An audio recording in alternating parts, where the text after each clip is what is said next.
সাথে সাথে এক তীব্র ব্রেক প্রেসের আওয়াজ, তারপরেই সব ঘুরানো।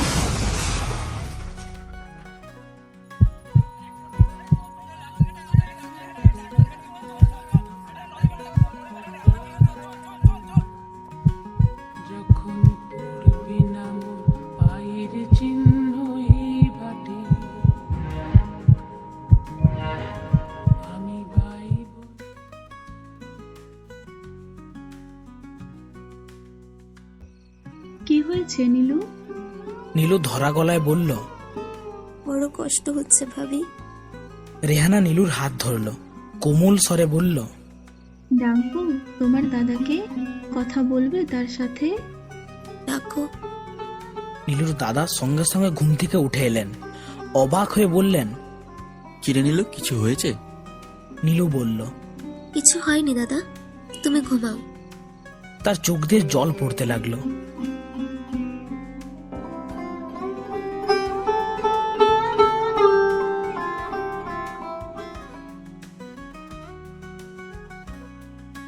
পাশ থেকে এক গম্ভীর গলায় উত্তর এলো, না, যে বোনের কাছে তার দাদার সম্মানের দাম নেই, ভালোবাসার কোনো মূল্য নেই, তার বাড়িতেও ঠাঁই নেই।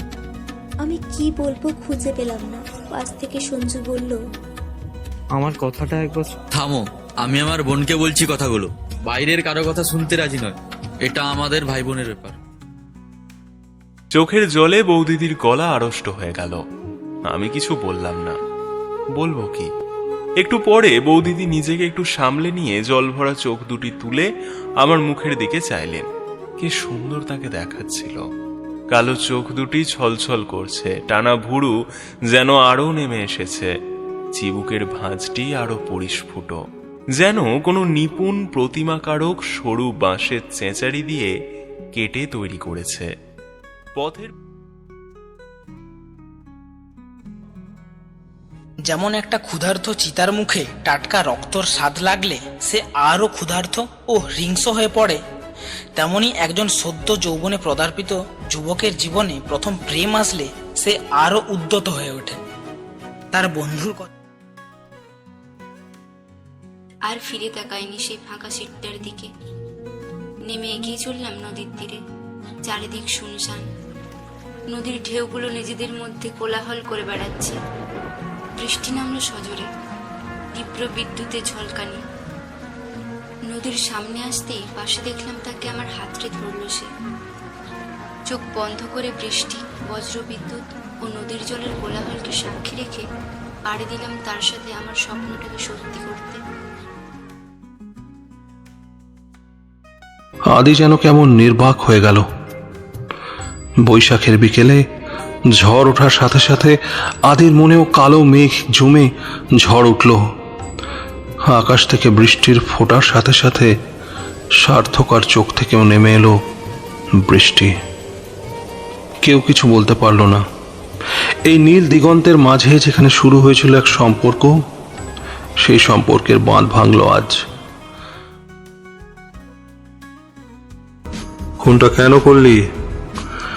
একজন শক্ত গলা করে বলে উঠল, খুনটা আমি করেছি, আমি করেছি খুনটা। ও শুধু লাইভ ক্যামেরা অন করেছিল। এক মাস আগে হঠাৎ একদিন আমার ফোনে একটা গেমের লিঙ্ক ঢুকলো, ক্লিক করতে চালু হয়ে গেল। আমার তখন খুব টাকার দরকার ছিল, ড্রাগের স্টক শেষ, বাড়িতেও টাকা দিচ্ছিল না।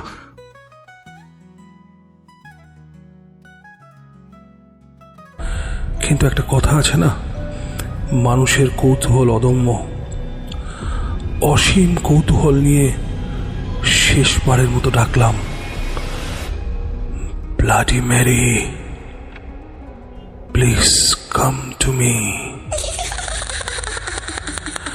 আর তারপর যা হলো তা আমার কল্পনার অতীত। হঠাৎই কোনো এক অজানা মন্ত্র বলে যেন অদৃশ্য হয়ে গেল মাঠের লোকগুলো।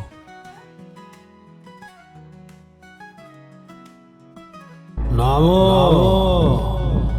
নামো সেন, নামো বানের জলে খোয়াইয়ে পচা কাঠের পুরোটা ভেসে গেছে। আর এবারে তুমি 30 হাত নিচে আছে পড়বে।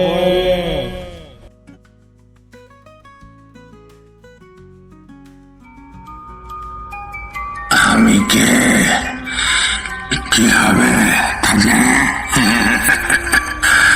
সাইকেল চালাও, তাড়াতাড়ি চালাও, তোমার কোনো ক্ষতি করো না, না হলে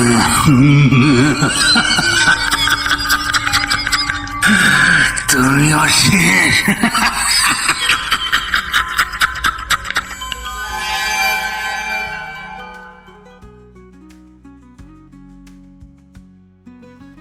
এবং এক নিমেষে ঘর থেকে বেরিয়ে পড়ে দালানের সুইচটা টিপে দিল। দেখতে দেখতে বাইরের দালানটা আলোকিত হয়ে উঠল। পরক্ষণেই একটা ভারী জিনিস পড়ার আওয়াজ শোনা গেল। সকলে তাড়াতাড়ি ঘর থেকে বেরিয়ে পড়লুম। সৌরিন দেখি তখন দালানের একধারে মেঝের উপরে পড়ে গাঁগা করছে।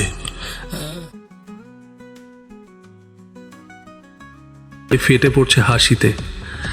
যন্ত্রের মতো সহকারীরা কাজ করে চলেছে। সামনের সারিতেই বসেছিলেন পি পাকড়াশি, তার কয়েকজন সাঙ্গপাঙ্গ সহ। তিনি চেয়ারে আধশোয়া অবস্থায় মৃদু তাচ্ছিল্যের হাসি হেসে খেলা দেখছিলেন। কখনো কখনো সঙ্গীদের বুঝিয়ে দিচ্ছিলেন কোনো খেলার কৌশল, কখনো কখনো সঙ্গীদের বুঝিয়ে দিচ্ছিলেন কোনো খেলার কৌশল।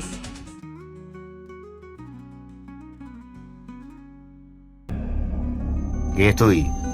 কেন করছিস এরকম রেখার সঙ্গে? কি চাই তোর? বল, উত্তর দে। বেশ করেছি ওকে, ওর কাজের শাস্তি দিচ্ছি। শাস্তি? কি করেছে রেখা?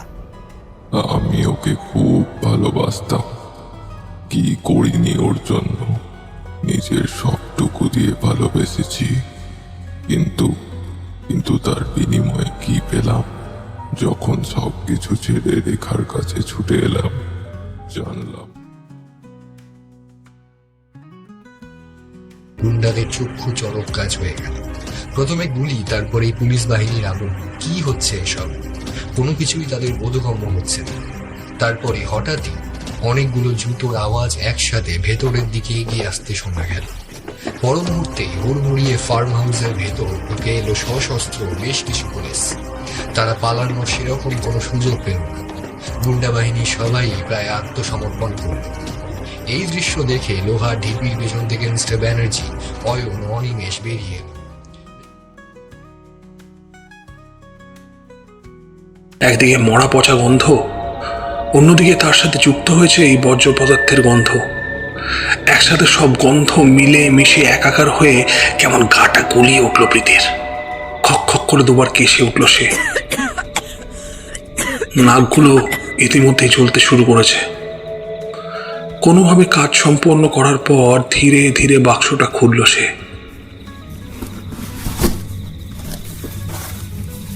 সাথে সাথেই আপনা আপনি চোখ আর নাক বন্ধ হয়ে গেল তার।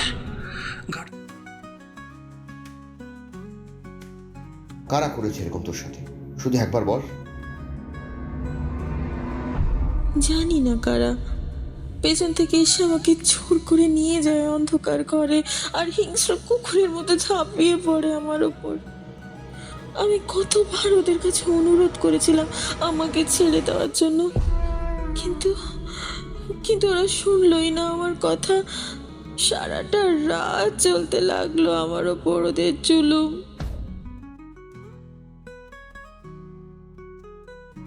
আর যেন সহ্য করতে পারলাম না। পুরো শরীরে বিদ্যুতের মতো কিছু ছুটতে লাগলো, আর আমি আমি আমি আমি আমি আমি আমি আমি তারপর চারিদিকে কেমন অন্ধকার ছেয়ে গেল।